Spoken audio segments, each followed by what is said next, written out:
भी, लेकिन हम लोग के हक की बात कभी नहीं करते। जॉब की फेवर में तो कभी बात ही नहीं होता है पार्लियामेंट में। इलेक्शन का टाइम आता है सर तो बहुत टाइमली एग्जाम होता है सर, इलेक्शन होता है। जब हम लोग का परीक्षा के बारे आता है तो 3 साल 4 साल 5 साल मैंने बाल पका लो, दाढ़ी पका लो, कुछ भी पक जाए मगर कोई उपाय नहीं है। जमानी बर्बाद बूढ़ा हो जाए उसको मतलब चुनाव के समय जो है ना सिर्फ राजनीति रोटियां सेकते हैं स्टूडेंट के प्रति। बोलते हैं कि देश की 80% जनसंख्या युवा है, युवा के तो हाथ में कटोरा थमा दिए सर ये लोग। सर आपसे सिर्फ एक लेवल का एग्जाम उधर से लेवाइए उधर से CBT 2 लागू कर दिया, ठीक ना? मतलब दो एग्जाम गिट्टी तारने के लिए भी, चपरासी बनने के लिए दो लेवल का एग्जाम देना पड़ रहा है। एंट्री किसी ने क्या हुआ बोला था रेलवे बोर्ड 20 गुना रियल देने, 20 गुना रियल देने के लिए बोले थे, लेकिन क्या किए हैं कि एक ही लड़का को 7-8 बार काउंट किए हैं। मतलब एक ही रोल नंबर के 8 बार काउंट कर दिए हैं, तो एक ही बार 8 बार, एक ही लड़का 8 बार गिना गया। ऐसे थोड़ा गया, इसलिए कह रहे हैं कि 1 स्टूडेंट 1 रिजल्ट, मतलब 20 गुना कहे थे, इसलिए सर 3 लाख और रिजल्ट चाहिए। क्या हुआ है sir? Level wise post, level 2, level 3, level 4, level 5।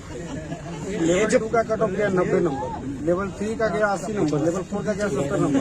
तो लेवल 2 पास कर गया, सारा लेवल पास कर गया। सारा उसी का रिजल्ट सारा चीज में नाम है। एक स्टूडेंट का एक ही रिजल्ट हम दूसरा चीज बोल, हम समझा रहे हैं बढ़िया तरीका से।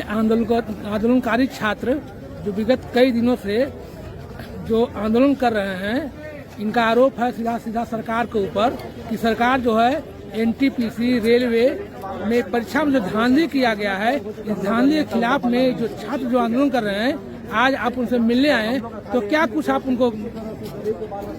देखिए, जितना भी बहाली हो रही है वह बहाली अविश्वास के घेरे में सरकार को ट्रस्ट में लेना चाहिए और इसमें ऐसी ताकतें भी घुस करके आंदोलन को कमजोर कर देती है, आंदोलन को हिंसक बना देती है।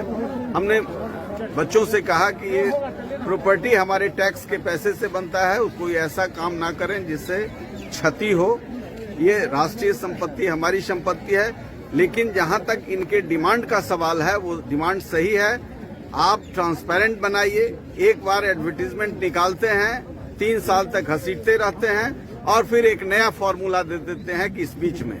इसलिए अविश्वास का संकट है, सरकार को हस्तक्षेप करना चाहिए और इस अविश्वास के संकट से जो नौजवान 10-10 साल 55 साल लगा रहा है और अंतिम समय में आप कोई बदलाव कर देते हैं, तो यह बदलाव अविश्वास को जन्म देता है। और इसमें सच्चाई है कि जब आप आउटसोर्सिंग करके परीक्षा लेते हैं तो टेम्परिंग होता है, मेधा का ख्याल नहीं रखा जाता है, उसमें पैसे का भी चलन बहुत तेजी से होता है। ये सारा कारण है कि धीरे धीरे पूरे देश में नौजवान अविश्वास के संकट से लड़ रहे हैं, जूझ रहे हैं और फिर अनियंत्रित हो जाते हैं। इसलिए हम इनके साथ हैं, इनके आंदोलन के साथ हैं, मगर शांतिपूर्ण तरीके से किसी भी समस्या का समाधान है।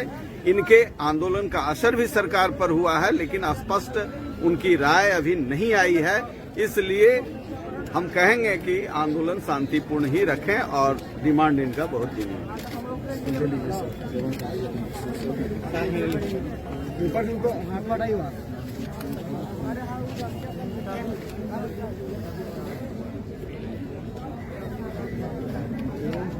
सर, छात्रों का आरोप है कि केंद्र सरकार वादा की थी कि हर साल 2 करोड़ रोजगार देंगे।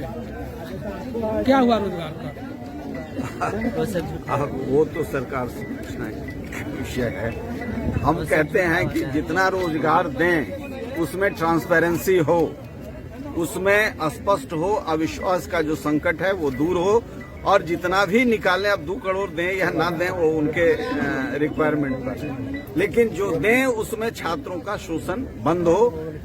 3 साल 4 साल 5 साल 10 साल तक आप घसीटते रहते हैं और कहते हैं 1-1 मिनट समय महत्वपूर्ण है, तो 10 साल ये नौजवानों का जो समय जाया जा रहा है, तो ये देश के भविष्य के साथ हम समझौता कर रहे हैं।